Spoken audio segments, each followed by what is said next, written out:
Hello and welcome to Weird in the Wade, a podcast about all that's weird, wonderful and a little off kilter in the town of Biggleswade in Bedfordshire.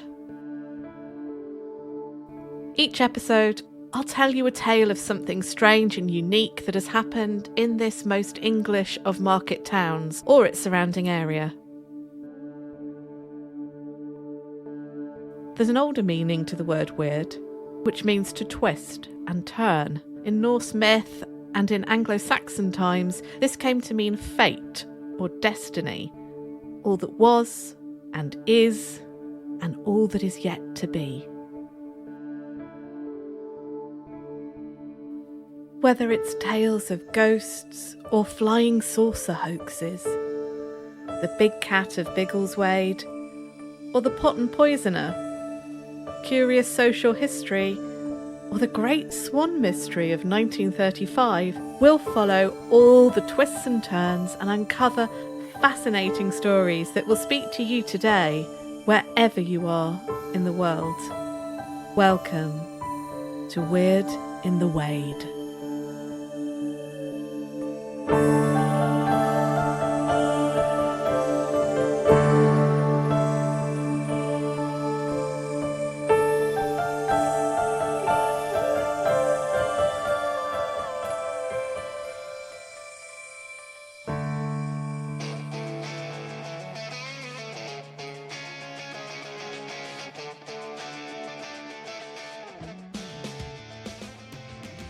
It's December 1998. The Spice Girls, Robbie Williams and Boyzone are top of the pops. The Spice Girls' Goodbye being the Christmas number one. And the big films in the cinemas during that month are Babe, Pig in the City, Ants and Rush Hour. Not forgetting that a 25-year anniversary screening of The Exorcist during November 1998 reaches number one in the box office charts. And it's a cinema that we are venturing into right now. A cinema in Bedford.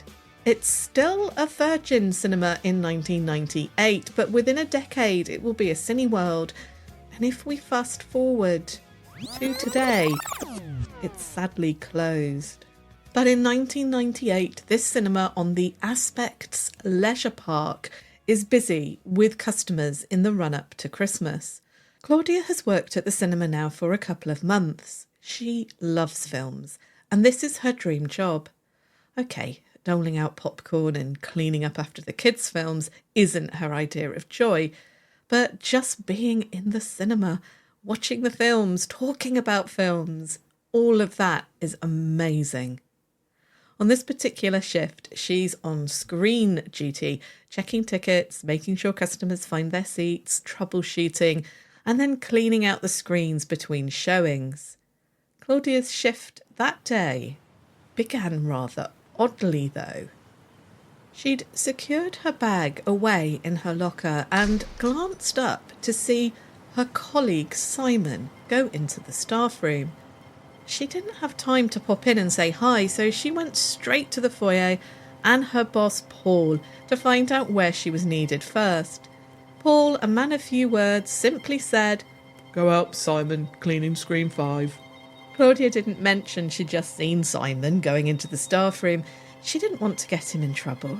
So she made her way to screen 5, only to find Simon in there, in the middle of a row, picking up litter. "I thought I just saw you, Simon, going into the staff room." Simon looked up and rolled his eyes. "Not you as well." "What do you mean?" Claudia asked. "Paul last week claimed he saw me in 2 places at once. I was on the concession all night. But he swore he saw me in screen 4 and then again in the staff room. He says I must have a doppelganger." That is odd. There was no way Simon could have got out of the staff room and into screen 5 without passing by Claudia. But Claudia didn't have time to give it too much thought. Once she'd finished cleaning out the rubbish, Simon said, "Screen 4's next out. In about 15 minutes, see you in there. Screen 4 was Claudia's least favourite screen. It was always so cold in there. She'd heard some of the spookier rumours about the screen, but didn't pay them any notice. But they weren't wrong about it being cold. Nice in the summer, she guessed, but this time of year, you'd have to wear a thick jumper or coat if you were watching a film in there. Some of her colleagues thought the screen was haunted by a monk or multiple monks. And Claudia didn't dismiss the monks as the cause of the coldness, not because she believed in ghosts though. Built on the site of a medieval priory, there was said to be wells and tunnels and all sorts below the whole of the leisure park and the actual priory park next door. The clue was in the name. Maybe Screen 4 was above one of these wells or a monk's wine cellar, Claudia thought. That might account for the coldness, not phantoms of the long dead and buried. 15 minutes later, Claudia dutifully opened the doors to Screen 4 as the film ended, and a steady stream of families who had been watching Ants made their way out of the cinema past her. She smiled at the ones who brought their litter out with them or said thank you to her. A young couple with a little girl approached her, the little girl tugging on her dad's hand, not wanting to stop. It was the mother who spoke to Claudia. I just thought I should let you know that, well, there must have been something wrong with the sound in there, though I didn't notice anyone else being bothered by it. Oh, I'm very sorry. What do you mean exactly? What was wrong with the sound? Claudia asked. Well, I could hear a scraping sound coming from up above my head. Throughout the film it was. My husband heard it too. The husband nodded, but he didn't look convinced. Do you think it was on the soundtrack? Claudia asked. I don't know, but it was very distracting. Along with the temperature in there, it's so cold. And the noise was just horrible. Claudia noticed that a group of teenage girls were standing behind the couple now, as if they had something to add. Did it touch your leg too? One of them asked the woman. What? No. I'm complaining about the sound. Claudia, now a little overwhelmed, turned to the girl who'd just spoken. Something touched your leg? Yeah, first of all, I thought it was a pervert, but there was no one else behind us or anything. Then, when it happened again, I thought it might be a dog. Someone had brought a dog in with them. You can't take a dog in a cinema, can you? Not unless it's a guide dog, the little girl piped up.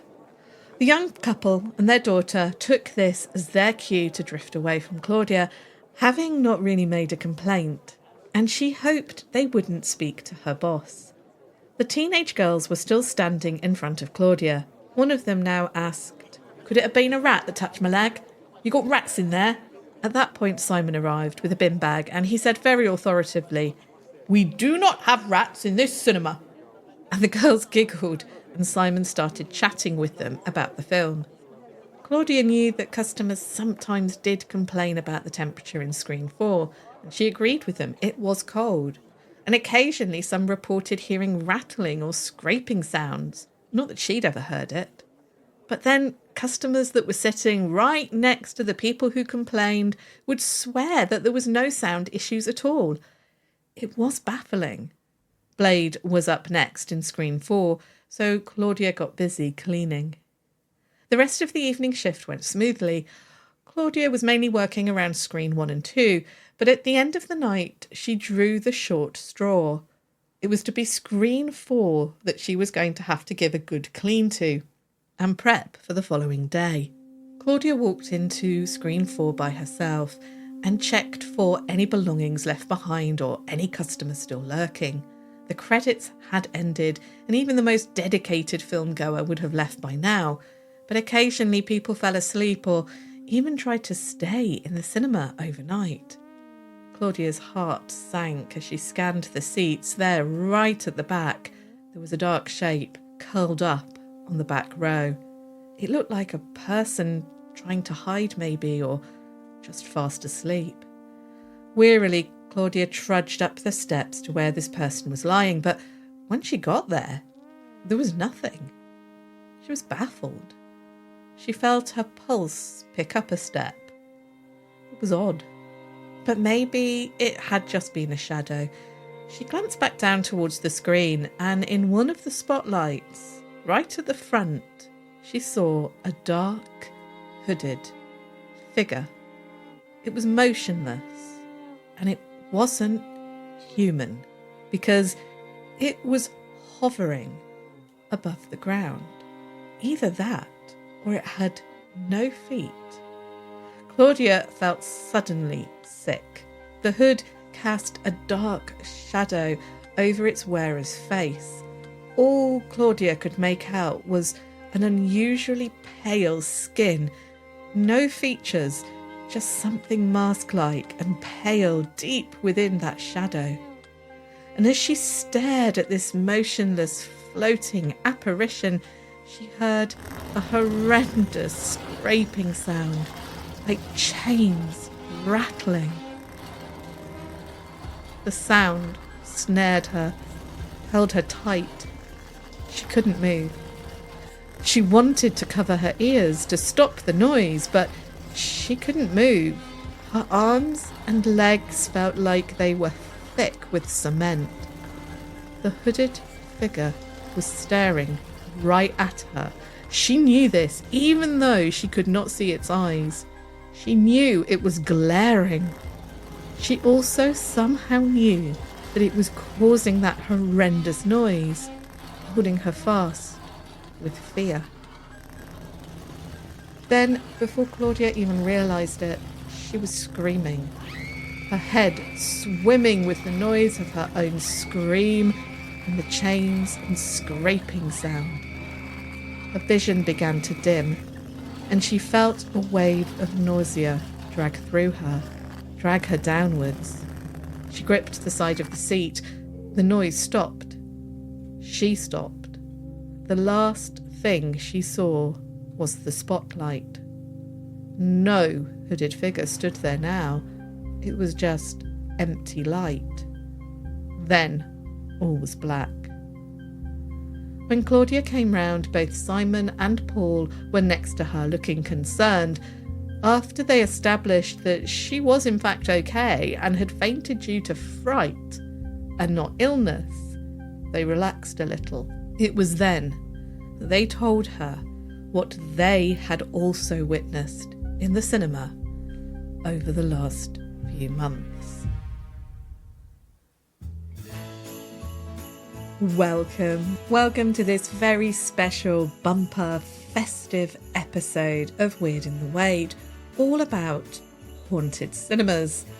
Who doesn't love a Christmas movie, especially one with ghosts? I've tried to make this episode a bit like if Weird in the Wade had a Christmas annual.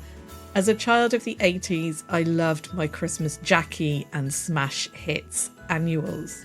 So, pour yourself a glass of something festive, grab a mince pie or some chocolates, and here's what we have lined up in this Christmas episode.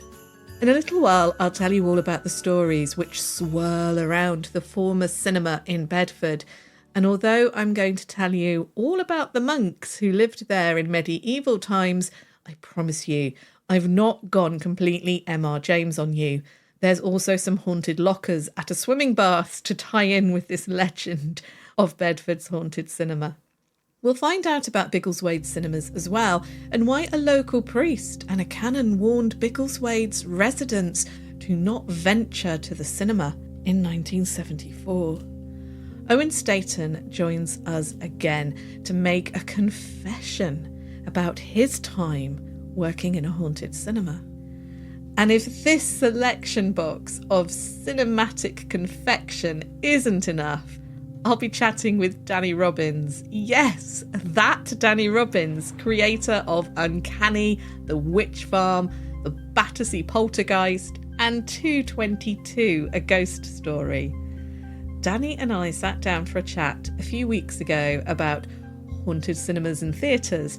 We even had our own spooky encounter when an electronic assistant suddenly activated for no apparent reason. And I'm not quite sure how to help you with that. oh. But first, before Danny, cinemas. Biggleswade cinemas. Keep tight hold of your souls.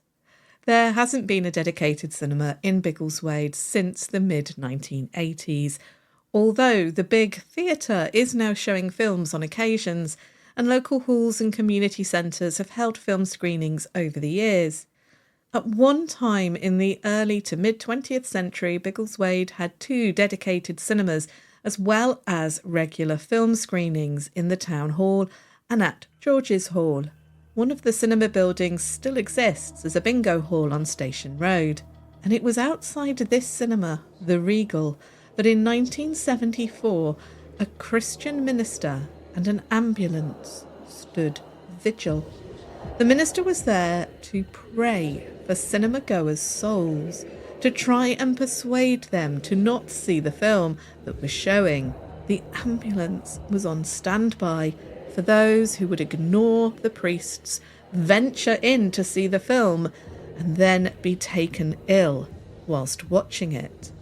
The local newspaper, the Biggleswade Chronicle, ran 2 articles in the summer of 1974 warning the public about seeing this film, which was described in one headline as a product of a sick society. You may have already guessed, but this film was The Exorcist.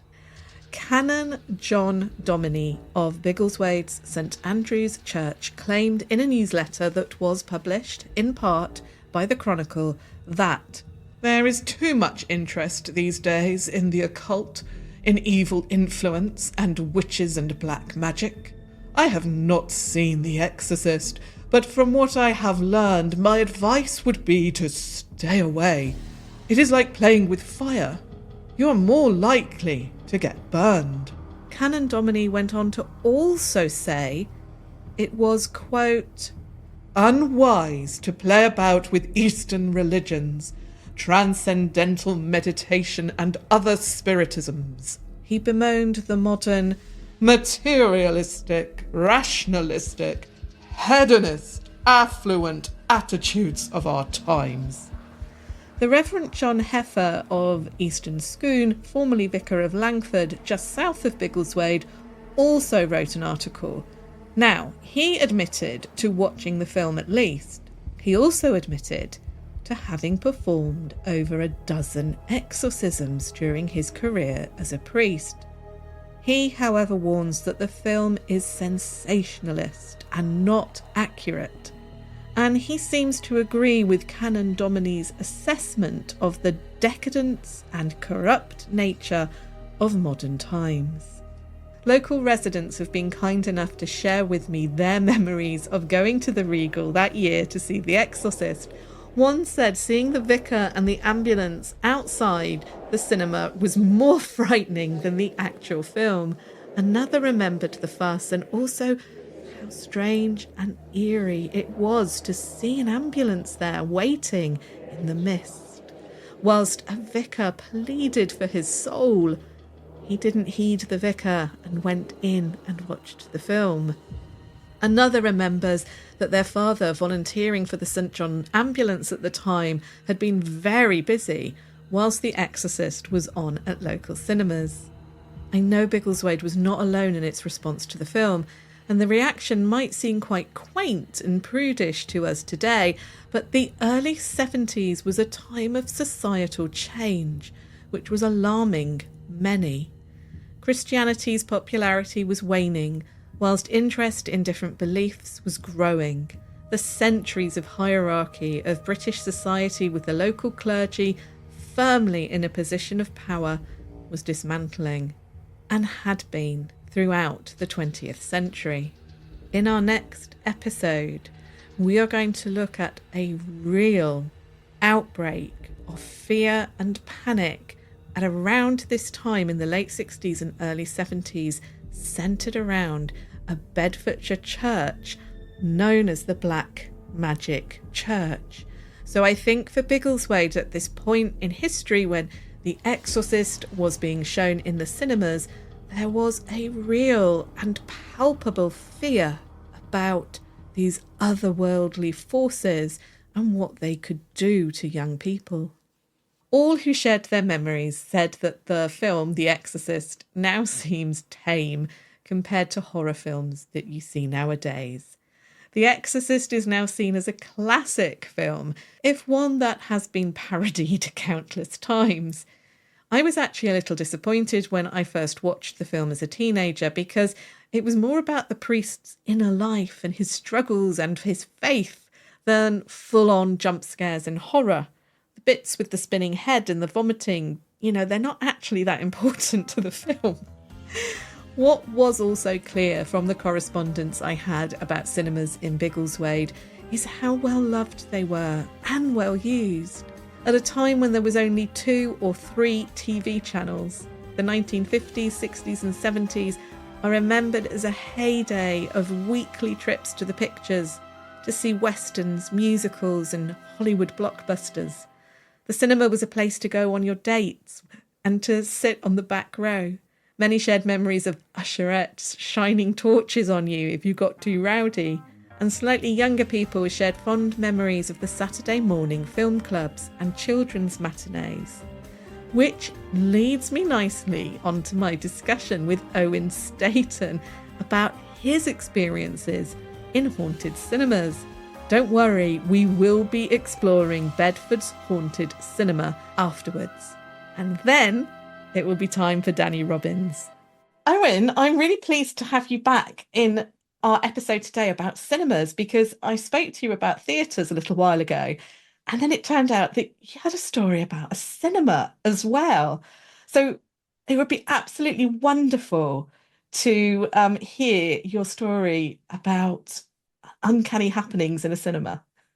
The year was 1987, Nat, okay? And my first ever job, I was still a schoolboy, was to work in the Plaza Cinema in Port Talbot. Now, the Plaza in Port Talbot was one of the greatest cinemas outside of London.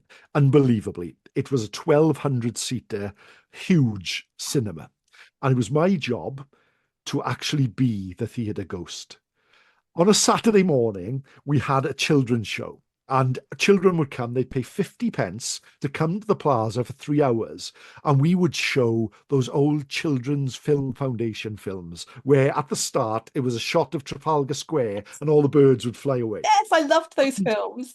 Yeah, but they were quite dull even then. And we would have hundreds of kids in there. So it was my job, and this would never be allowed in this day and age, to dress as the Phantom Flanflinger from Tiswas. And what I would do, the tights and all, and at certain points in the film, all the lights would flash on and off. We'd play this incredibly loud music, and the Phantom would burst out and hit the kids with custard pies and spray foam all over the place. And the kids would chase me through the auditorium, and then I'd go and hide. And in all honesty, I've sort of divulged my identity here on your show because there are still people who talk about the Phantom of the Plaza. But I did this for a long period of time, and it was so much fun, and I still remember it to this day. But the Plaza had a ghost, and the Plaza ghost was always stood, or so we felt. The auditorium was a huge auditorium that had 3 doors that led into the big room itself. And the ghost was always by the right-hand door. And you could never see the ghost, but it always felt there was somebody standing there. And there were these dark red curtains that covered the doorway, and you opened them to step inside the auditorium. And no matter how many times you entered, you always took a step to the right, like in the song, because you felt there was somebody there. And there was always somebody there.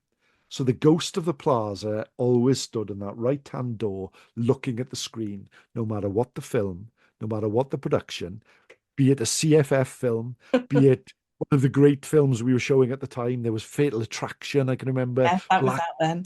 All these films. And the ghost was always there. And many people would say they'd come out and they'd feel a chill as they walked through that part of that doorway.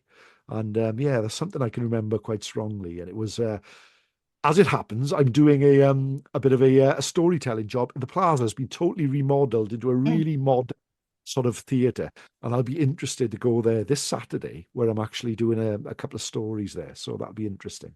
Oh, that's great. Well, I'll have to maybe check in with you after that to find out if you sensed anything or if anybody was there and remembered the Phantom Flan Flinger.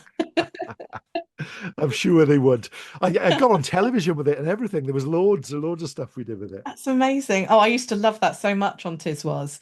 And yeah, if there'd been someone doing that at a cinema near me, I would have been going just to have a flan flinged in my face. It got so bad. What we used to do then, during the whole thing would go on for like half a day, but during the Mm, break, we'd have like a show on the stage, and the yeah, Phantom would present like a game show then as yeah. well, and the kids would go on and win things, and yeah, it was great fun. It was great, but it was so dangerous. Yeah. Was it There we are. what was it on the actual custard pies? Were they made of like foam, shaving foam? Yeah, you could buy special custard pie foam on a paper plate. But you just like slam it into the face of a kid. It was, Amazing.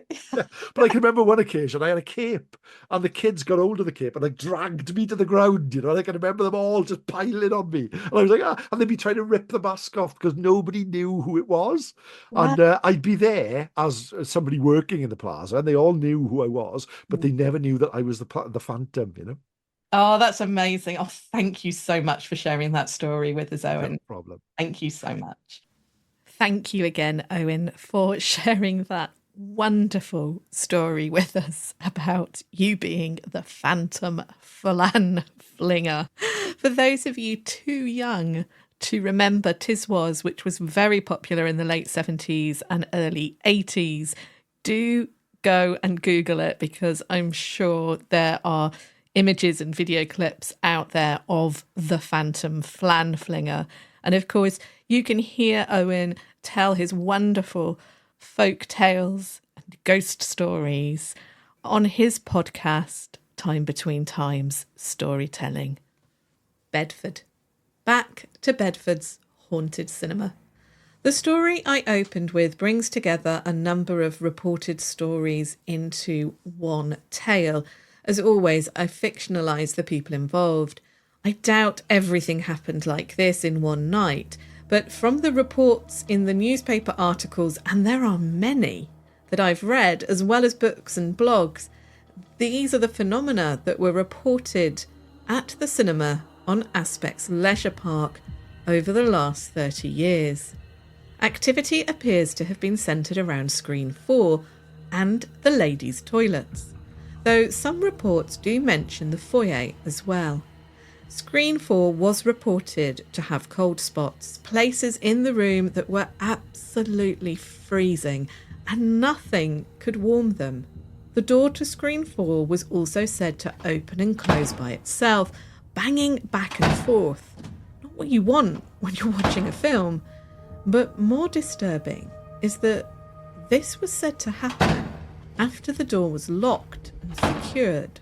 So at night, when there was no one else in the cinema, something was unlocking it. And like all good poltergeist type phenomena, the activity in Screen 4 grew over the years in intensity. Customers of the cinema were said to hear strange sounds only in that screen, scraping and rattling. Some described it as being like chains dragging. Others heard rustling and whispers when the theatre was completely empty. So staff again were hearing these sounds of rustling when there was no one there. It seems it is a mix of staff and customers who were experiencing these things, and there are multiple witnesses. Then there were the customers who experienced being touched on the arms or legs when there was no one near them. Freezing fingers would clutch at their ankles. Finally, shadowy figures were glimpsed in Screen 4. Some said they saw hooded figures, and these were not customers moving around. The glimpsing of shadowy apparitions was not confined to screen 4. One terrifying encounter was experienced by a customer in the ladies' toilet. I imagine our customer standing at the sinks, topping up her lipstick, when she sees through the mirror a shadowy figure glide behind her, swinging around to see who it was because she knew there was something not right about it.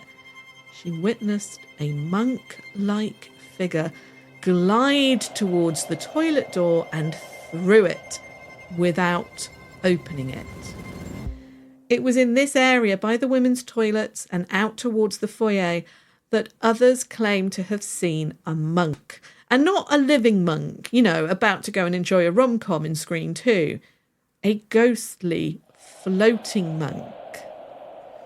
When you delve into the history of the site where Aspects Leisure Park is built, then some of these sightings begin to at least have some kind of sense, whether your interpretation is spiritual or sceptical.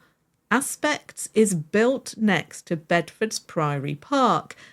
And there's our first clue. There was indeed a priory on the site from Henry II's time around 1180, known as Newnham Priory. Joyce Godber, Bedfordshire's most eminent historian and former county archivist, wrote that the priory was formed on the account of a scandal. In fact, a murder. The story goes that the existing collegiate church of St Paul's, which was in existence in Bedford at the time of the Domesday Book, 1086, and possibly had been around for a few hundred years, was disbanded because a canon of the church, Philip de Broye, killed a man. The details of the murder are lost to the mists of time, but it's said to have somehow got mixed up in the beef Henry II had with Thomas à Becket, though I don't know how true that is. Henry and Thomas, his Archbishop of Canterbury, fell out over a number of things, including how to deal with bishops who held beliefs that Thomas didn't agree with. And Thomas à Becket was assassinated in church whilst kneeling at the altar by loyalists of Henry II who were convinced Henry wanted Thomas killed.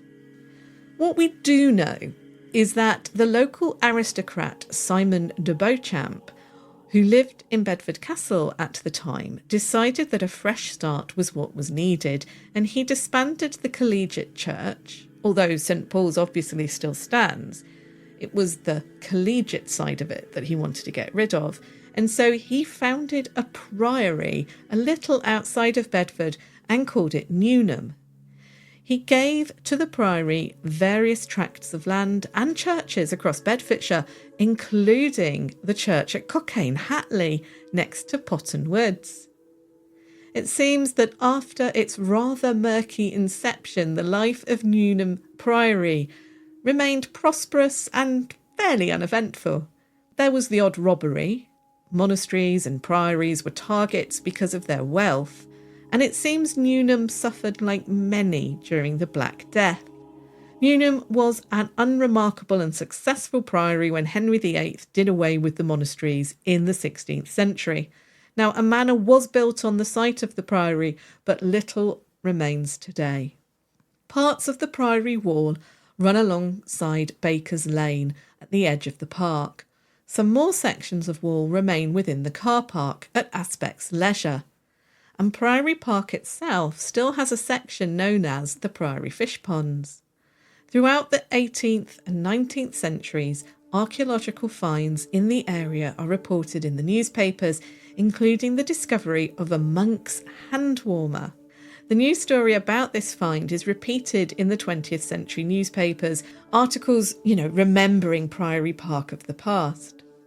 In 1933, a private firm took over the site and developed the marina and swimming baths there, and it's around this time that strange phenomena begin to be reported.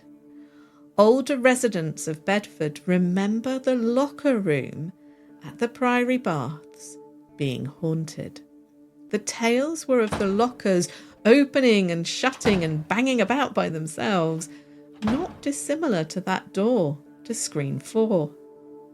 The baths were still being used in the 1950s when further monkish artefacts and even older Roman ones were dug up in Priory Park, near to the swimming baths. One item was a stone coffin or sarcophagus, which drew a lot of attention in the local papers, as these kinds of objects always do. There was no mention of what was left inside the coffin, though.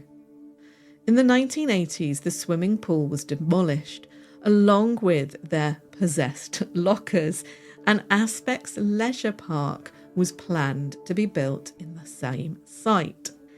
In 1986, a Bedford newspaper ran a rather strange advert for a nature walk at Priory Park during the school holidays. Now, this was aimed at children. But this nature ramble was going to be led by a ghost. The image accompanying the article is of 2 teenagers either side of a hooded figure wearing a skeleton mask. It's actually very creepy. There's no mention of how the ghost skeleton, whatever he was, is related to the nature of the park or why he's giving this talk, but he's referred to within the article as a ghost. There's mention of hedgehogs, wildflowers and insects, but nothing is said about ghost stories or even the history of the Priory. So I have no idea if that side of things was incorporated into the activities. It really does just read as, bring your kids along to a nature walk, it's being led by a ghost. It just seems like a gimmick to get the kids interested. But it does suggest to me that the park had a general association with phantom monks, so that this character leading the walk needs no introduction or explanation to locals. 4 years later, in 1990, a ghost story for Christmas, which centres around Priory Park, appears in a local newspaper. Written as a first-hand account by a dog walker, the story is set on a misty morning when a hooded figure emerges eerily from the fog to frighten both the walker and their hound. But it turns out to not be the wraith of a long-dead monk, but just a real, very much alive man wearing a parka. So by the time that Aspec's cinema opens in the mid-1990s, I think it's fair to say that locals have formed an association with ghostly monks and the park and leisure area. Now, I'm not saying that monks weren't haunting the cinema, but I can understand why glimpsed shadows and phantom sounds were attributed to ghostly monks. I do think that it is a really unusual case because it's such a modern setting, a multiplex cinema. It's not even one of those grand old Art Deco style cinemas like we still have in Biggleswade now, the bingo hall. It's a modern multiplex. But it's not haunted by a projectionist or popcorn seller. It's haunted by a monk instead. Now, in some of the newspapers, there are reports that some of the ghostly activity was attributed to the spirit of a young man whose aunt worked at the cinema. And this young man was said to have hanged himself from a tree in the park near to the cinema sometime in recent history. But I have scoured newspaper reports and nothing at all even similar is recorded in the last 100 years. I even went back further to the 19th century and found nothing that was at all relatable to that site or even to Bedford. So I think the monks are a better bet in this case, whether it's their restless spirits or our imagination primed by centuries of stories or something else entirely. You can't deny that the lives of those monks who lived at Newnham Priory for nearly half a millennia have left their imprint on that space. But what of the doppelganger? I can hear some of you ask. Yes, Indeed, one of the strangest stories I've read about the Aspects Leisure Park cinema is that a doppelganger was seen by staff on a number of occasions. One employee in particular was spotted by his colleagues in multiple places at once, or in work on the days when he was off work, and so was nowhere near the cinema. Was this a clever prankster playing a joke on his workmates, or something more peculiar happening? Well, I thought who better to ask about this phenomena than the UK's go-to ghost guy himself, the king of all things spooky and paranormal, Danny Robins. I met with Danny a few weeks ago, and in this interview we talk about the success of Uncanny, theatre ghosts, cinema phantoms, and why those two places, cinemas and theatres, attract so many ghost stories. And of course, we talk about doppelgangers. Enjoy. I am so excited to welcome two weirds in the Wade, Danny Robins. Welcome, Danny. Thank you very much. Hello. I am sure that Danny doesn't need an introduction to many of my listeners, in fact, probably all of my listeners, particularly as Weird in the Wade was kind of born at Uncanny Con. And I know I've told this story many times, but last year, I think it was March 2023, I was at the first Uncanny Con sitting on the front row by myself, and Danny was asking people where they'd come from. And I put my hand up to say I'd come from Biggleswade, just because the name of the town always gets a laugh. And Danny was like, "Where's that?" And I then blurted out, "We have a haunted pound stretcher." And the rest is really history. Yeah, you had me at Haunted Pound Stretcher, I'll be honest. It was a great story. And I can't tell you how delighted I am by this amazing journey that you've been on, really. Oh. And to think back to that conversation with me sort of chatting down to you in the front row, and to think that that's grown to this amazing thing that you've built and winning awards. I love it. I absolutely love it. I have to keep pinching myself. I really do, that this is all real. But it is, much of it is thanks to you and your support. So I wanted to say thank you publicly to you, Danny. Also, everyone involved in Uncanny has just been amazing. We've had Kieran on the show. I know that Deborah and Chris and Evelyn quite often share things, that I post. So it's been brilliant. And the Uncanny community have just been amazing.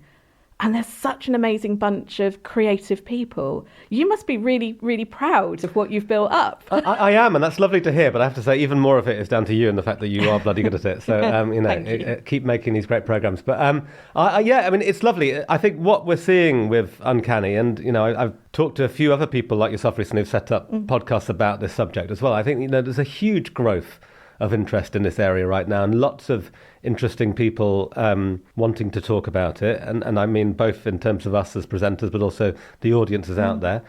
There's something in our times, isn't there, that makes us need to talk about this subject at the moment, I think. And you can draw certain parallels with other periods in history, looking back at the time after the First World War, Second World War, that time of uncertainty and chaos and unrest and fear and death and all these horrible things that we are confronted by now through the different things that are affecting us in society. And I think, I often think that the more troubled our world is, the more we go looking for another world. And I think all of us in making these podcasts are somehow looking for another world. We're finding escapism in stories of ghosts and UFOs and haunted pound stretchers and all these kind of things. And it's a lovely escapism, but it's an escapism with a purpose as well, I think. If these mysteries do hint at some greater truth, if there really is something out there, then that's impossibly exciting, isn't it? Oh yeah, it really is. And I totally agree. I mean, you can go back through history, the American Civil War, spiritualism. Yeah, that's really when the Ouija board was invented. Yeah, exactly. And if you can go back even to the time of like the Black Death and the plague, and after that, they suddenly strange religious sects suddenly form, and it does just seem to be something that humans, the more troubled our times, like you say, the more we look. We keep coming back to it, don't we? Look at the culture of Jacobean times, all those plays about witches and devils, and King James himself writing books about demonology. at a time when you have massive division in society, religious division in that case, you have disease, you have all these kind of things that feel like, it's a direct parallel to our times. Yeah, definitely. I did want to ask you, though, about the sort of success of Uncanny, also the Battersea Poltergeist, Witch Farm, and your play, 222, which I've seen and is brilliant. How does it feel if 10 years ago somebody had said you'd be known as the go-to ghost guy? How would you have reacted 10 years ago to that? Yes, it's a really interesting journey to have gone on. I spent a lot of my life doing a lot of different things. I think I was definitely a jack of all trades at one point. I was trying to be a lot of different things. I guess I was interested in a lot of different things. I was making documentaries about music. I was doing stuff for Six Music and Radio 1, and I was writing a lot of comedy. I was writing sitcoms. At the time, I was also doing travel documentaries, travel presenting, traveling all around the world. Lots of things that were fun and interesting, but it always felt like I was doing so many different things. I never quite knew what I was, and I think other people didn't know what I was as well. And bubbling under this whole time, I had this deep interest in ghosts and the supernatural from when I was a kid. This huge fascination with it, and at various points I'd made things about the supernatural. I'd done an Edinburgh comedy show, which was a pastiche of Most Haunted. I'd made a documentary series for the short-lived Channel 4 radio, all about hunting down different supernatural mysteries. So it was something I kept, kind of looking at and going towards, and then I had this road to Damascus moment. You know how you have these moments where suddenly you go, wow, this is something I really want to talk about. And I just had this chat with a friend of mine who told me she'd seen a ghost, and it proved the spark that inspired me to write 222, a ghost story. And I started working on that. And as part of that, I was just doing my research and asking on social media, has anybody I know seen a ghost? And it really was that. It was the moment where people I knew started telling me ghost stories, and I started seeing them in a different light and going, hang on a minute, wow, this is a mind-blowing story. I thought you didn't believe in ghosts, but, and starting to discover all these people who didn't believe in ghosts but felt they'd seen one, and I was like, this is interesting. Exactly. So it really grew from that, and Haunted, my first series, grew out of that. And then, as part of that, somebody told me about the story of the Battersea Poltergeist, and I suddenly realised this is huge. This is not an episode. So it all grew from there. But it was an amazing feeling. It was like sort of finally realising your purpose. After years and years of striving towards something, I was suddenly like, finding the dress that finally fits, or the suit that finally fits you perfectly, and I just felt so instantly at ease doing it, and I can listen back actually, and I can hear myself. I don't know if this strikes a chord with you, because you're always listening back to yourself when you're presenting, aren't you? And you're kind of listening to your voice, and you go, "Am I doing it right? Is it okay?" And it's a sort of job, I guess, that breeds certain insecurities. And so I look back at some of the stuff I recorded, in the past, and I listen to it, and I go, it's almost like a different Danny. I can sort of hear in my voice that I'm not totally at ease, not totally relaxed. trying to be something, trying to be like the regular full presenter or whatever, and then making Battersea and then Uncanny, I just hear a different me. I hear a me who's in love with the subject, enjoying it, relaxing, and so it's a great feeling. And I love the fact that there's a group of people out there who've enjoyed coming on this journey with me. That's the most magical thing, actually, I think, to find a group of people who like what you do. It's amazing, and I can relate to that. I spent the last, it's over 25 years now working in the disability rights field, something that I'm really passionate about, but it takes its toll on you. And it was getting, approaching 25 years, and I knew I needed to do something else, something that was for me, because I'd been doing so many things for other people. And although I benefit from some of the work that I've worked on around accessible transport and things like that, I just needed to do something that was for me. And I don't even know why, after going to Uncanny Con and telling you about the Haunted Pound Stretcher, I don't know why I suddenly thought, well, I'll do a podcast. Other than it brings together everything that I love doing, which is writing. I really love just chatting. I could, and the subject matter is just something that I've always been fascinated by. I think if somebody was to say to me, give us a tip for making something, for making a podcast or making anything creative, over and above anything, I would say make it personal, make it something that you care about, that you know about, because that comes across. It's what people want. And if you feel enthusiastic and energized about something, if you feel that you've got a story that you want to tell, people will want to hear it. I think there's so many podcasts out there driven, by celebrity voices or whatever, where you just feel it's been constructed. And, I've heard podcasts where I feel like, oh, you're so clearly just trying to get a TV series out of this, or, testing the IP to see if it will work for a film deal or whatever. People don't buy that. People buy someone who cares about what they're talking about. You care about Biggleswade, you care about that haunted pound stretcher. It's a story that goddamn needs to be told, man. So keep telling it.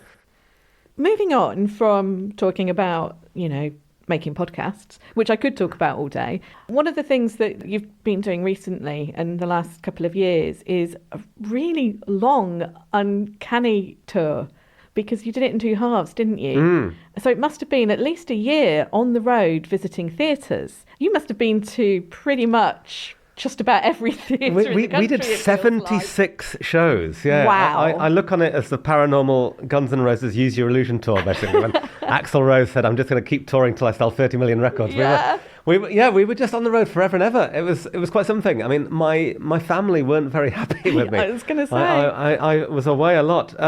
It was amazing, and we saw a lot of the world, really well, a lot of the UK, and we went across to Ireland as well. Yeah. And huge amounts of theatres. And I love theatres. I grew up absolutely loving theatre. I was in a lot of youth theatres as a kid, and spent most of my teenage years in theatres, either acting or painting sets or stage managing, anything really.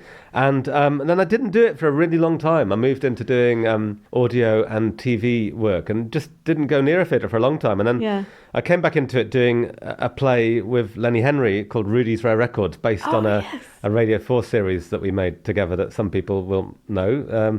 So I did that, I wrote that, and then I wrote another play called End of the Pier that was on at the Park Theatre in Finsbury Park with Les Dennis and Blake Harrison, amongst others. And then 222 came from that. But, it absolutely rekindled this childhood love for me of just being in a theatre. I think they're magical places. I love the feel of them. I love the smell of them. Yeah. So, having visited all those theatres, and they do say that every theatre has a ghost, did you come across anything odd or unusual or uncanny?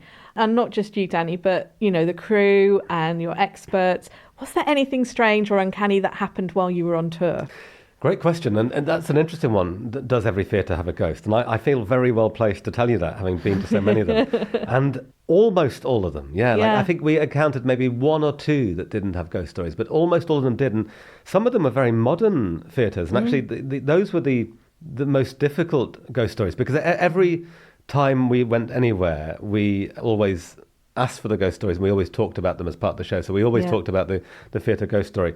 But the recent ones are sad and tragic, because they happened very recently, and they involved people who've got living relatives. And so those were ones you felt it was difficult to talk about on stage. Like people from the tech team being injured or being killed in accidents, and then people feeling they still somehow feel that presence. But the majority of stories definitely dealt with Victorian characters, and over and above anything, it was grey ladies. Yes. Every theatre in the country almost seems to have a grey lady. It's like the industry standard, almost like when you opened your theatre in Victorian times, you were just handed a grey lady ghost as standard. So, did we have anything happen to us ourselves? I mean, I don't think we did, really, but I was told so many amazing stories by people. We'd always throw it open to the ushers and say, have you had any experiences? And I mean, one of the ones that sticks out vividly in my head is a guy in Worthing. Yeah. This little theatre at the end of the pier there. And this was actually, he was talking about a story that happened in their sister venue that was kind of just around the corner down the road, the Connaught, I think it's called, in Worthing. And he'd witnessed something that was so traumatising to him, seeing what he felt was a ghost. He had to take 2 weeks off work afterwards. Oh, wow. Moments like that where you feel like, theatre ghosts feel like they exist as a romantic concept for most of us. It's a nice idea, isn't it? Yeah. But then when you brush up against the reality of somebody who's been working in that theatre, who has seen something they categorically feel is a ghost and been properly traumatised by it, you go, wow, okay, well, maybe there really is something here. So, Danny, do you have a favourite theatre ghost story?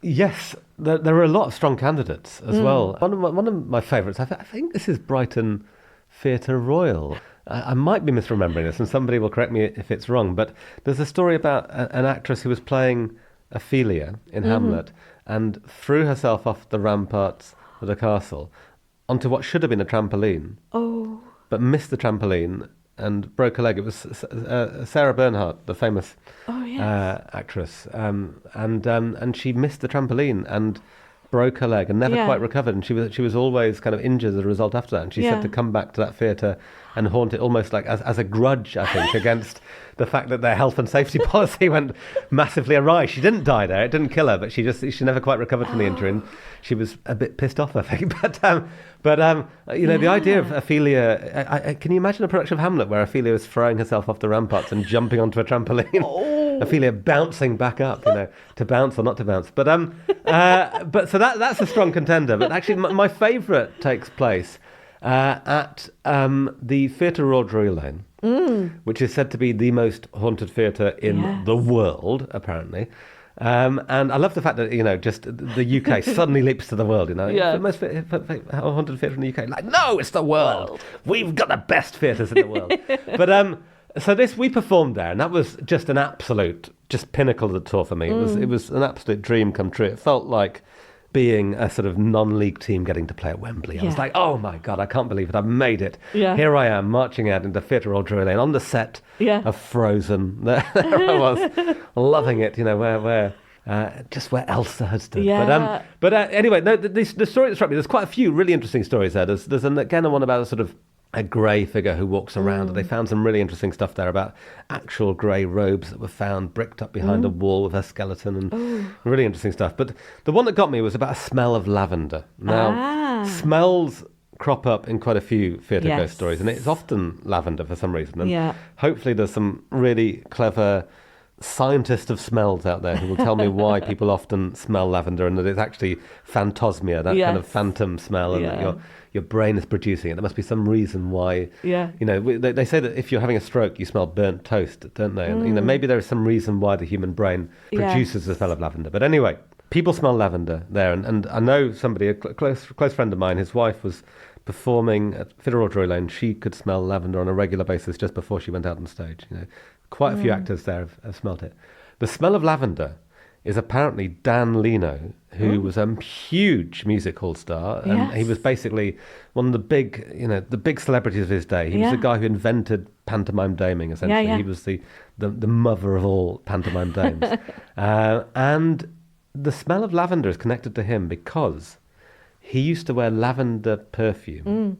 Because he was incontinent, and it was to hide the smell of his incontinency. So it's a story of a real poignancy behind it. This guy, who was this big celebrity going out there performing, making people laugh every night, had this condition that he was acutely uncomfortable about and really aware of, and he wore this lavender to try and conceal it, and that lavender is the relic of him. So it was a story that spoke to me about all those kind of insecurities that we feel as performers, the way we try to mask those. All of us try and mask and hide our insecurities, and this was the way that Dan Leno did it, and there it is. If you smell lavender, it's actually, Dan Leno hiding that smell. And that's kind of insecurity, isn't it? The thing that lingers isn't him being the brilliant pantomime dame. The thing that lingers is the thing he was most insecure about. Yeah, it's not the sound of the applause. No. That but I think most actors can relate to that, speaking personally as well. It's like you don't remember the good reviews, but you remember the bad ones. The emotions we remember probably most acutely are those where we're feeling uncomfortable. Yeah, totally. The moment I am haunted by that took place in a theatre was when I was in National Youth Theatre, and I was on stage in a production of Othello. Yeah. Chiwetel Ejiofor playing Othello. Yeah. Rachel Sterling as Desdemona. Yeah. Loads of great people in it. Orlando fantastic. Bloom was in a non-speaking role. I had more lines than him. I was playing First Senator, which anyone who knows Othello will know is a vital role. Very important. Really important role. I had one speech to do in one scene, and it was one of those ones where it's just like crack on with it, get on with it, and get back to the important stuff. And I had been for a large meal at Pizza Hut beforehand, an all-you-can-eat buffet. And I'd eaten a bit too much. And whilst I was on stage, I was feeling a little bit uncomfortable. And then I burped. And my mouth was filled with the pungent aroma of pizza. It was a 3D burp. And doing this kind of distracted me and threw me off. And I was mid-speech, and I just lost my train of thought. Yeah. And I dried. And it's, what so many actors fear, what so many actors, just dread that moment where you don't know what you're saying. And it's really hard to get yourself out of that in Shakespeare. Yes, it's very hard to improvise and make up Shakespeare. Yes. And I basically went into spasm and my legs started kicking away. And I was going like this, kicking away as if I was trying to kickstart a motorbike. And it was horrible. I was totally out of control of my body and mind. And everybody was just staring at me with horror going, what's going on? And, come on, get out of this trouble. And I couldn't. I was digging this hole for myself. And it haunts me to this day. And every time I go out on stage, I have that ticking away in my mind, that horrible moment when I let everybody down and let myself down and ruined a play for everybody. And of course it was forgotten moments later. And, nobody in the audience probably thought about it at all. But I will always think about that. And it sits in my head like a little kind of nagging voice of doubt going, what if you forget your lines? What if you forget your lines? What if you forget your lines? And it's there every night. And when I was going out on stage at Theatre Royal Drury Lane, it was there and it was going, are you going to screw this up? It's the biggest gig you've ever done. You're going to screw it up. You're going to mess up. You're going to mess up. You're going to mess up.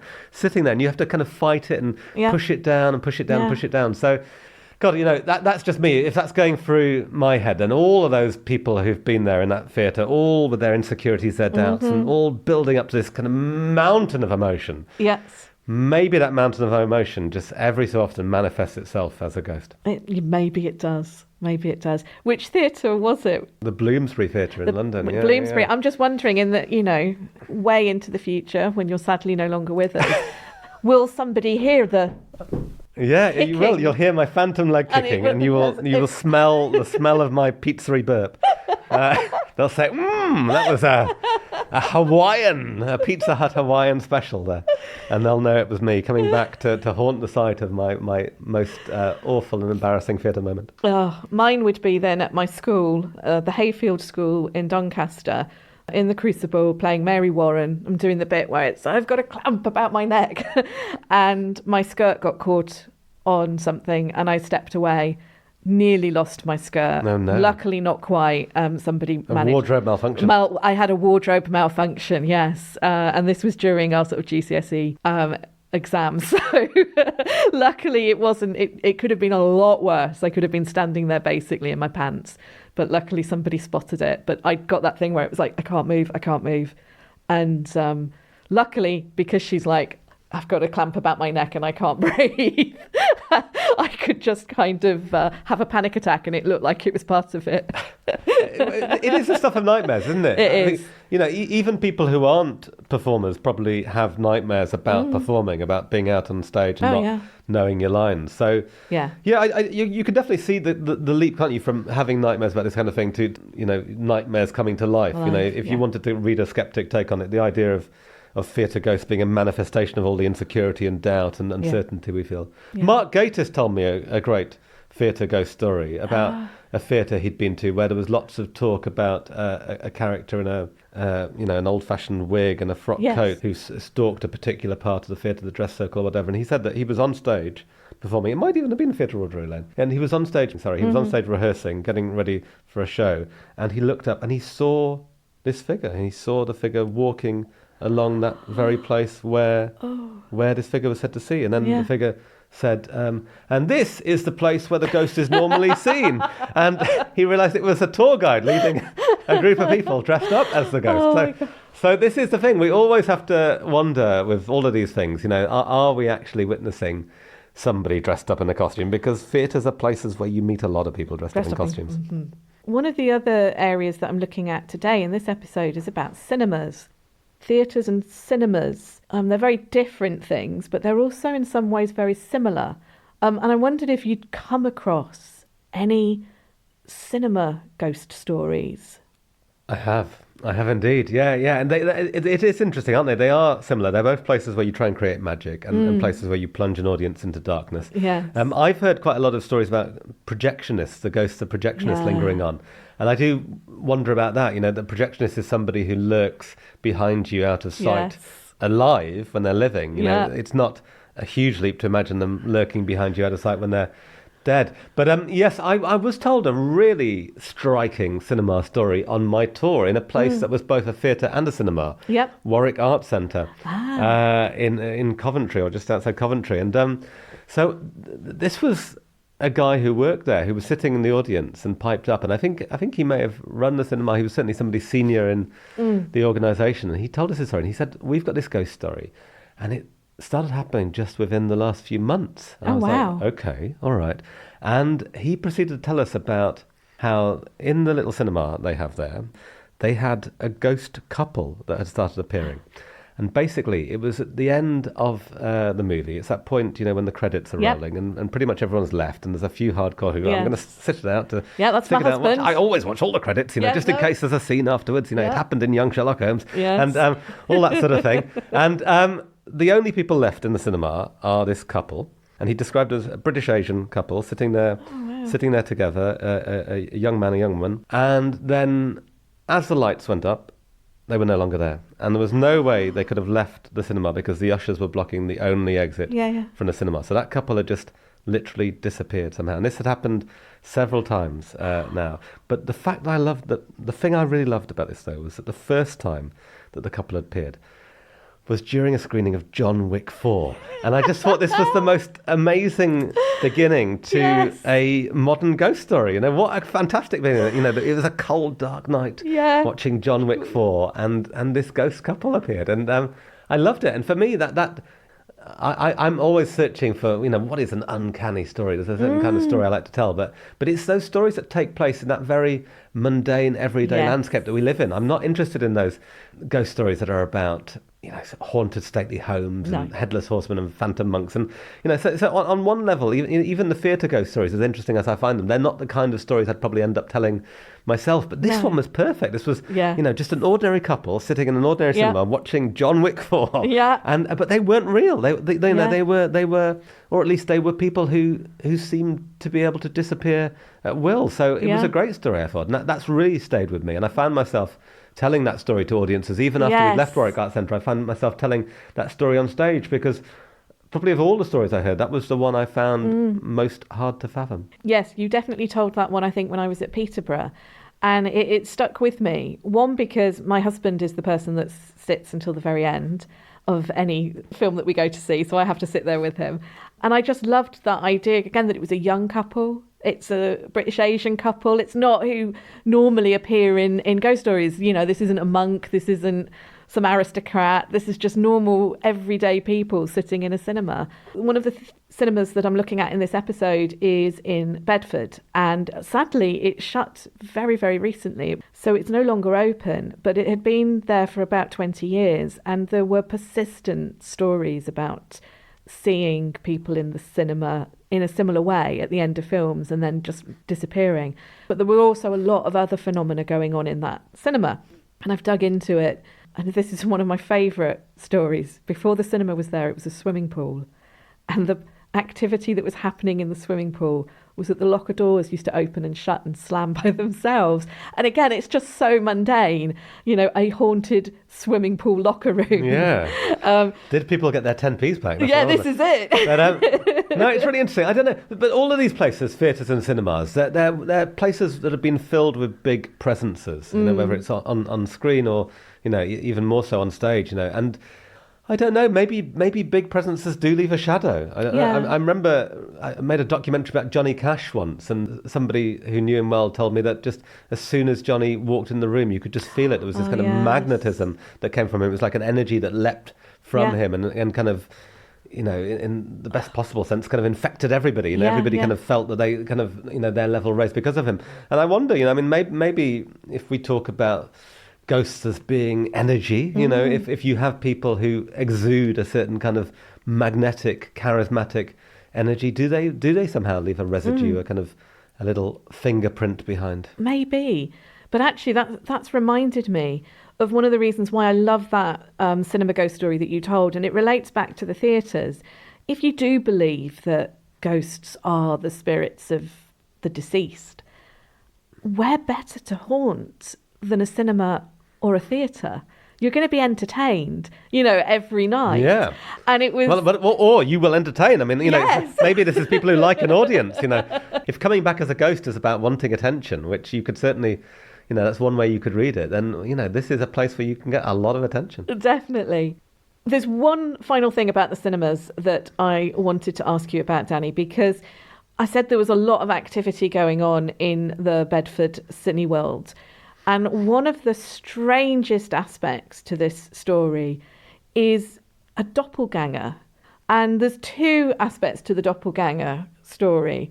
One is the usual kind of doppelganger where a member of staff was seen in two places at once and couldn't possibly have been in those two places at once, which is that kind of standard doppelganger, you know, or you yourself might see yourself across a room or something, and you know that can't be you. But the other aspect of it was that sometimes this member of staff would arrive and staff would greet them or see them, you know, maybe putting their stuff in the locker. And then the member of staff would arrive again half an hour later. And they would swear that, no, they hadn't been anywhere near the cinema when their colleagues had seen them first arrive. So it was this idea of your doppelganger arriving beforehand. And I discovered that in Norway in particular, but I think in other Scandinavian countries, there's an idea of I think, and I'm probably going to mispronounce this, but a vardoger, which is a type of doppelganger or spirit that arrives before the physical person arrives. And really interestingly, the more people I've spoken to about this, the more people say they've experienced it. And I have, on a very subtle level, that when I was a teenager and my mum was a nurse, fairly regularly I'd hear her car arrive at home, and that even sometimes the dog would react. And so I'd think, oh, mum's home. And then she wouldn't arrive for another 20, 30 minutes. And I never saw her arrive, so I never had the actual full experience of it. It was always just hearing her arrive. But so many people have got in touch to say, this has happened to me. And I know that on Uncanny, there's been a few doppelganger type episodes, haven't there? Yeah, so this is really interesting. I think that specific phenomenon you're talking about, I feel like I've seen in several cases. One that leaps out is from our recent Uncanny USA season, the Platte County Poltergeist. Yeah, where the witness basically felt that she heard her husband come home and walking through the house, and the children heard it too. And this was on more than one occasion where they could hear Daddy effectively walking through the house, his boots, and he was not there. And it took us into interesting territory about talking about mimic phenomena. Yeah. The idea of, is there something in a poltergeist case where this thing can kind of take a shape, take a form, sound like somebody? It's a sort of deeply sinister, unsettling territory. I don't know. I guess, the skeptic argument on this would certainly be about your desire for something to happen. You are wanting your mum to come home. You're wanting to hear your husband return. And so your mind sort of produces that, to fill the gap left by that wanting, that desire, that absence or lack of, that you sort of reproduce that. It's a sort of, an optimistic scenario. You're willing it to happen. The true doppelganger stuff, and again, in that same case, the Platte County Poltergeist, she looked up to a window and felt she saw her husband in that window at the precise moment her husband knocked on the door of her car that she was sitting in. So that was impossible. That was truly chilling. And we had another doppelganger case, Double Trouble, that some people might remember, where a guy driving his car with his family in the back drove past an identical car, and it was a really unusual vintage car, an identical car containing somebody who looked like him and his family. And it doesn't get more frightening than that, does it really? And no. How do we explain these moments? I was very struck by something that somebody I met said recently. He's a guy called Colin Lyle, and he runs a thing called Todd UFO Meet, which is a support group for people who feel that they've seen UFOs in Todmorden, which is a real UFO hotspot up in Yorkshire. I wrote about this in my book, and we did an episode of the show about the Todmorden UFO. And Colin said to me that, maybe sometimes you just have to accept that you can't explain things, and that as human beings, we're desperate for narratives and answers, and whether you're a skeptic or a believer, you're trying to impose some meaning on this thing. You're like hearing sounds in a room, and the believer is saying, it must be the sound of the person who used to live here coming back to life, and the skeptic is going, that the person who lived here died, and you're imagining it. But we're all trying to tell a story, and maybe sometimes we have to accept that we can't, and that these are just strange, bizarre moments in our lives, and we have to accept it as a magic that is thrown up by the universe. And whether that is a supernatural magic or a natural magic, whether it's our minds producing these things, maybe our minds in conjunction with our environment, either way, it's a truly fantastic and brilliant moment, really, and something that is life-changing, hopefully in a positive way, that gives you a sort of strange insight into the universe being far more mysterious than perhaps we think. So, so I don't know, sometimes we have to embrace it, I think. For me, the doppelganger cases are amongst the oddest and the most unsettling. And unsettling particularly because of that idea that a doppelganger can be a prelude to you dying yourself. I mean, I think if I ever saw my own doppelganger, I would have that in my head. Yeah. And it would terrify me. And I wonder if there's a power to that could send you over the edge. There's a dotting all around the paranormal here, but there's another really interesting book, the Premonitions Bureau. Oh, I've read it, yes. Yeah, which is great. Again, go out and read that by Sam Knight. But about a group of people brought together to see if you could literally have premonitions of the future and whether you could avoid bad things happening through that. But there's a story in that book about a woman who she had kind of had a premonition, a dream, or she'd been told that she was going to die on a certain date. She went in for a very routine operation. She should have survived. And she died on the date that she had been told she was going to die. And the doctors could find no reason for her dying at all, other than some sort of psychosomatic thing that she'd been told she would die on that day, and her brain and body shut down. And so it's fantastical, that idea that, that these things might actually end up being your death. But yeah, God, imagine if you felt you'd seen your doppelganger and that was sufficient to kind of chill you into death. Yeah. What a horrible idea. A horrible idea. I'm scaring myself as I'm hearing this. Yes, particularly as I apparently came very close to seeing mine. So I was 23 and it was the first time I'd travelled abroad by myself, and I'd gone over to Canada. And I was in Calgary in the Greyhound station. I'd just arrived, so it was a very long flight and I was really tired. And I went into the cafe in the Greyhound station, also feeling like absolutely first time travelling abroad. I'm in Canada. This is so exciting. And I bought some mushroom soup because I was really hungry. Even though it was, I think, breakfast time, my body obviously thought it was lunchtime. And I'm pushing my tray along up to the till with my mushroom soup and a drink on it. And the lady says something like, "Oh yeah, that'll be $1.50. And I'm like, what? And it was when I said what to her that she looked at me, and she looked at me again. And she said $1.50, but I could see she was kind of now puzzled. And I said, "Are you sure? That seems really cheap." And she said, "You're not her, are you?" And apparently I was the absolute, image of one of her colleagues, and she was giving me the staff discount. Oh. And she asked me again. She really, really thought that it was her friend winding her up. And she was like, "You're putting on a British accent on purpose, aren't you?" I was going, no, I really am British. In the end, I had to get my passport out for her. So you were arguing away from this discount? Yes, I was arguing I should have got the discount. But I was so freaked out by the fact that she was absolutely, convinced that I was her colleague. And she was in shock. You could tell that she was like, "She's your doppelganger." And I remember thinking at the time, I hope I don't see her. But then I also thought I could swap lives with her. And it suddenly had that kind of, sliding doors kind of moment. Single white female. Yeah. Yeah, this is it. Like, I could ask her, "Do you want my life back in Britain?" And I could have yours here working in the Greyhound station. But yeah, this woman was absolutely convinced that, I had to be her, or if not, a very close relative. But there are lookalikes, aren't there, who kind of vicariously live out the life of somebody else? The David Beckham lookalike who goes to open his local supermarket or whatever and sort of somehow basks in Beckham's glory.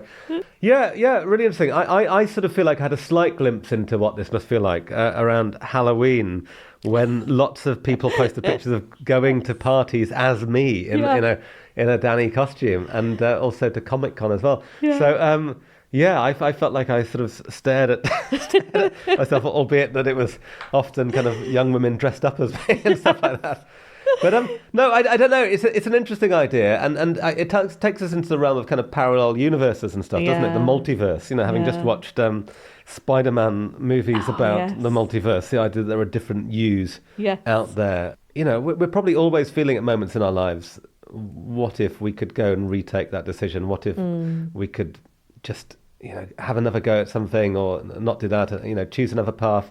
So the idea of a parallel us, that is living our lives somewhere else is interesting and attractive. It is.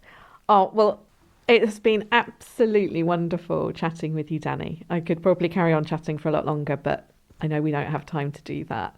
And I'm so pleased that you've been able to come on to the show for Christmas as well, which is brilliant. So I'm going to wish you a very Merry Christmas and a Happy New Year. And thank you so much for being part of Weird in the Wade. An absolute pleasure. Feels a bit like full circle. No, it does. And actually, you know what? In the Uncanny Christmas special, there's a theatre ghost story. Oh, that's amazing. Yeah. So there you go. How's that for a bit of, Oh, I'm looking forward to that. Parallel lives. Yeah. Fantastic. Thank you. I'd like to thank Danny Robins again for being part of this cinema special festive episode. It was brilliant talking with Danny. And if you haven't caught the 2 Uncanny Christmas specials, you could listen to them now wherever you get your podcasts. And the return to Louis Bell is just amazing. I had to listen to it twice. I just loved it so much. I'd like to wish everybody a very happy festive season, whether you celebrate Christmas, Yule, Hanukkah, whatever you're doing this winter season. Have a wonderful time. And don't forget to check out the Weird in the Wade blog. That's weirdinthewade.blog, where there will be photographs and more information about today's episode. If you're enjoying Weird in the Wade, then a brilliant way to support the show is to review or rate Weird in the Wade wherever you listen, if your app of choice allows you to. If it doesn't, then please just share Weird in the Wade with your friends, families, social networks, because that also really helps the show. It helps people find Weird in the Wade. I know I always say this, and all podcasters do, but it really does. Of course, we also have a Patreon where for £3.50 a month, you get extra content from Weird in the Wade, extra episodes, but also in January, we're going to be holding a live storytelling event for patrons.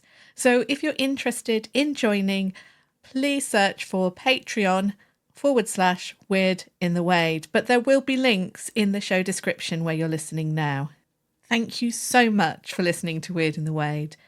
And I'd like to say thank you again to Owen Staton for his fantastic story about the Phantom Flanflinger, and also, of course, to Danny Robins. Weird in the Wade is researched, written, presented and produced by me, Nat Doig. And the theme music is by Tess Savagir. All other additional music and sound effects are from Epidemic Sound.